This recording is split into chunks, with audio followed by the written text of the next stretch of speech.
ang flood control, ang walking area o biking area nasulod sa flood control. Pag mag-ulan, magbaha, walay tao nakasulod diri kay ilak man ang bawat kanang naiagyanan da exit. Anyway, pwede makamamasulod pero na may dako kaing kuan, pero na nasimuha ko sa dangerous pag mag-ulan, puno ni diri sa baha. Kini diba? Flood control na siya.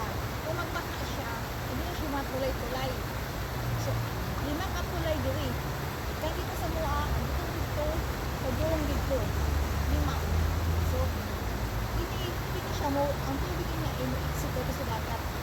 Hindi siya na flood control diri is bubuok diri lang diri. Close up. Diba lang ko kayo, malawak as in oh napay kuan train sa taas na siya subway station niya siya sa line 4 na walang driver. Daghan kay ni diri isda, mga birds kadang isda diri limpyo. Ang flood control diri agya na sa baha diri mura siya kanang kuan mura siya og tourist spot, pero anyway flood control very simple lang ni agya na sa baha. You know, may mga malardak nangon na sila naniko pag isda. Ano kay ng isda diha? Ay tulay connection dito para adunay kalabangan. Di ba? May kalsada man guna diha. May kalsada po dito. So para comfortable. Kanang nagbaha sa Manila asa dapitan nga nabot og second floor.